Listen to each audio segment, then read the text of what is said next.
बिस्मिल्लाहिर्रहमानिर्रहीम। नाजरीन, वैसे तो आजकल यूट्यूब चैनल्स का ज़माना है। एक ऐसा दौर है कि इसमें हर शख्स यूट्यूब चैनल बना के अपने तई अच्छी से अच्छी चीज़ पेश करने की कोशिश कर रहा है और बहुत सारे जर्नलिस्ट अपने नाम से ये चैनल बना रहे हैं।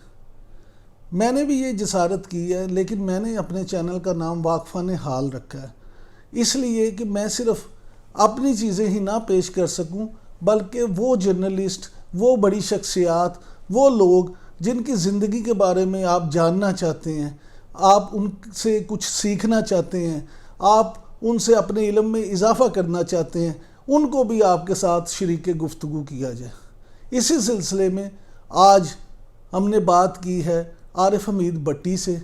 उम्मीद है कि आपको हमारी ये काविश पसंद आएगी और आप इसे पसंद करके ना सिर्फ खुद पसंदीदगी का दर्जा देंगे बल्कि दूसरों के साथ शेयर भी करेंगे। बहुत शुक्रिया। अल्लाह हम सब का हामी और नासिर हो। इमरान खान साहब डे फर्स्ट से मफामत की पोजीशन में ना थे ना हैं। आप उनका अगर नंबर देखें कौमी असम्बली में, जिससे वो वज़ीर आज़म बने, वो बने MQM की मदद से। अख्तर मैंगल और काफ लीग, इन तीनों को सुना है किसी और ने मिलाया है। तो इमरान खान की हुकूमत गिराना इशू नहीं है।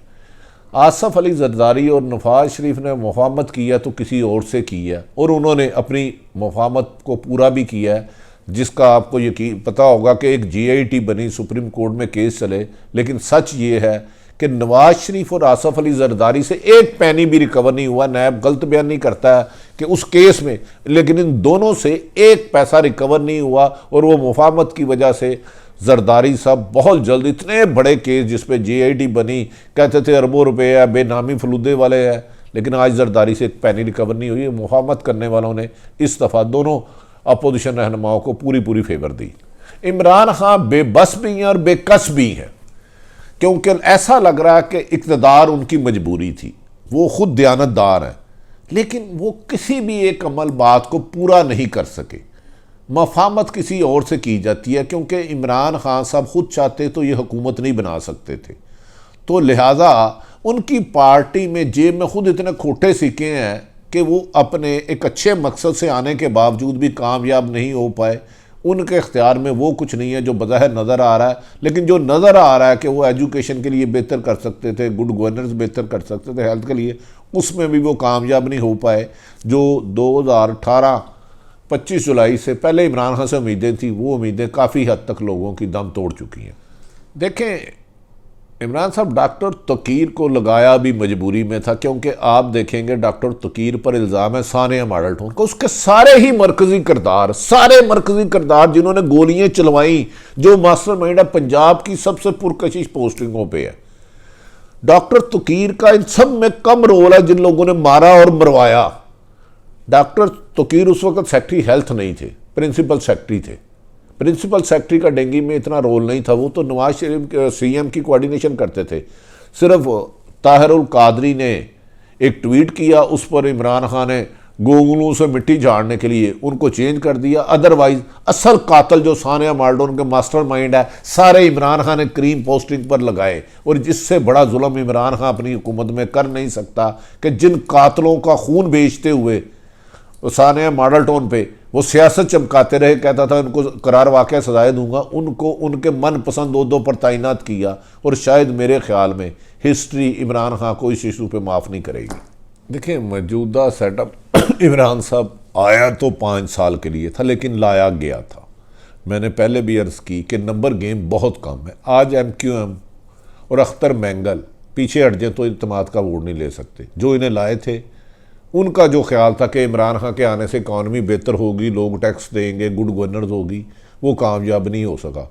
तो लिहाजा अपोजिशन दोनों ही करप्शन में मुलव्वस है, पीपल्स पार्टी और नून लीग। तो मुफाहमत करने वालों ने उनसे कर लिया। तो जो लाए हैं, जब तक वो चाहेंगे इमरान खान होगा। इमरान खान को वही हल्के जो लाए थे, यानी कि अवाम लाई थी, इस तरह गोल मोल कर लेते हैं ताकि आप भी बच जाए, मैं भी बच जाऊँ। तो उन्होंने एक मीटिंग की, फैसला ये किया गया कि इमरान खान से जान छुड़ाई जाए। फिर अगला सवाल ये आया कि इमरान खान जाने के बाद आएगा कौन? नून लीग अकेली हुकूमत नहीं बना सकती, पीपल्स पार्टी और इनको मिलाएंगे तो इन दोनों में मादी में बाज़ अहम अदारे भी करप्शन के इल्ज़ाम लगा चुके हैं। तो फिर ये एक नई लड़ाई हो जाएगी, वज़ीर आज़म किसका होगा, स्पीकर किसका होगा, गवर्नर किसका होगा, वजारतें किसको मिलेंगी। इस वजह से इमरान खान को मज़ीद टाइम दिया गया है मेरी इतला के मुताबिक। और हाँ, आइनी तौर पर हुकूमत अपोजिशन चाहे पीपल्स पार्टी और नून लीग सुबह अगर अदम एतमाद दे तो इमरान खान एतमाद का वोट नहीं ले सकता, जिनकी मर्ज़ी से आया उनकी मर्ज़ी के बगैर। तो इमरान खान की हुकूमत उन बैसाखियों के सर पे है जो उसके पीछे खड़ी हैं। आज हो जाए तो अगले हफ्ते शायद इमरान खान वज़ीर आज़म ना हो। इमरान साहब, मेरी इतलात के मुताबिक 25 जुलाई 2018 वाला इलेक्शन भी फेयर नहीं हुआ और पाकिस्तान में कभी भी इलेक्शन फेयर नहीं हुए। किसी न किसी को लाया जाता है, यकीनन उसमें वोट वाम के वोट बैंक का भी आता है। अगर इमरान खान से 5 साल पूरे कराए जाते हैं, 5 साल पूरे कराए जाते हैं और इमरान खान भी माजी की तरह धांधली ज़दा ही इलेक्शन करेंगे, क्योंकि गवर्नर्स भी माजी की तरह वैसे ही बैड है, करप्शन माजी की तरह वैसे ही है। इमरान खान इलेक्शन कराए या जो भी कराए, जो पीछे होंगे जीतेगा वही जिसे वो चाहेंगे।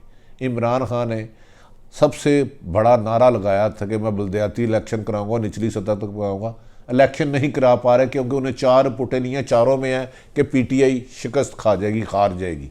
उनकी गवर्नर्स भी बुरी है, करप्शन भी ज़्यादा है, तरक्याती काम भी नहीं हुए। तो इमरान खान भी उसी सिस्टम का हिस्सा बन चुके हैं जो माजी में इक़्तिदार हासिल करने के लिए जो तरीके बनाते थे, इमरान खान भी उसी तरीके से आए हैं। चौधरी बरादरान की सियासत ख़त्म हो चुकी है। 2018 के इलेक्शन भी चौधरी बरादरान इसलिए कामयाब हुए, पहले उनके मुकाबले में पीटीआई की क़यादत के लीडर खड़े थे। बाज़ ताकतों ने जाके उनको रोका कि अगर आपने अपने कैंडिडेट, खुसूसन इवन गुजरात में परवेज़ इलाही साहब के बारे में करेंगे तो परवेज़ इलाही हार जाएंगे। मेरे अपने ख्याल में परवेज़ इलाही साहब वैसे तो बेहतर शख्सियत है, लेकिन उनका वोट बैंक ख़त्म हो चुका है। देखें, पॉलिटिशियन कामयाब वो होता है जिसके साथ इलेक्टेबल लोग हों, सिंसियर, और स्ट्रीट पावर हो, जिसका वोट बैंक हो, जिसे आम वोटर भी पसंद करता हो। कम से कम एक कैंडिडेट के 25-30 हज़ार तो वोट हो। तो परवेज़ इलाही वगैरह के साथ आजकल ना इलेक्टेबल है ना उनकी स्ट्रीट पावर है। आपने उसका अंजाम देख लिया होगा 2018 के इलेक्शन में किस तरह वो इमरान खान, अगर पीटीआई के लोग उनके मद्दे मुकाबल खड़े होते तो शायद परवेज़ इलाही की अपनी सीट भी कामयाब ना होती। अगर सिंध में करप्शन ख़त्म हो करती है, बिलावल अपनी पार्टी में करप्शन और गवर्नर्स अच्छी करता है, तो बिलावल का फ्यूचर बेहतर है। मरीम को तो ख़ानदान की लड़ाई खा जाएगी, यकीनी बात है। बिलावल के लिए पंजाब में अपनी रूट्स पूरी करना नामुमकिन हद तक मुश्किल है, क्योंकि जितना जरदारी साहब ने पीपल्स पार्टी को नुकसान पहुँचाया है उतना मुशर्रफ और ज़ियाउल हक ने नहीं पहुँचाया। लेकिन जरदारी साहब के कुछ बयानात ऐसे बता रहे हैं कि वो एक मैच्योर सियासत बनने चाह रहे हैं, लेकिन इसके लिए उन्हें आसफ जरदारी का बैगेज फेंकना होगा। और फ्यूचर बज़ाहिर मरियम, और अगर मुझे आप बिलावल के कंपैरिजन में कहें तो मेरा ख्याल है बिलावल बेहतर सियासत करेगा अगर वालिद का बोझ उतार दे तो। मेरा ख्याल है, देखें, इमरान खान एक ऑनेस्ट आदमी है और उन्होंने 22 साल जद्दोजहद की है और 22 साल तक पंजाब की अवाम उन्हें कभी भी असम्बली में नहीं लाई, हमेशा वोट कम रहा। अब इस दफ़ा जिस तरीके से भी आए, पहले पता है आपको जनूबी पंजाब का इलेक्टेबल बना, उन्हें इमरान खान साहब के साथ मिलाया, तो मुझे शुबा है एक तो शायद किसी तोते की फाल से इन्हें लाया गया। इमरान खान ने बज़ाहिर तो उस्मान बुज़दार को लगा के अपनी तरफ से तो अपनी ज़िद को पूरा किया, लेकिन पंजाब की आवाम से बदला लिया कि 22 साल जाओ, तुमने मुझे वोट नहीं दिया, 5 साल मैं तुम्हें कोई सहूलत नहीं दूंगा और तुम पे ऐसा नाहल शख्स बैठा दूंगा कि तुम अपने हकूक़ से महरूम ही होते रहोगे।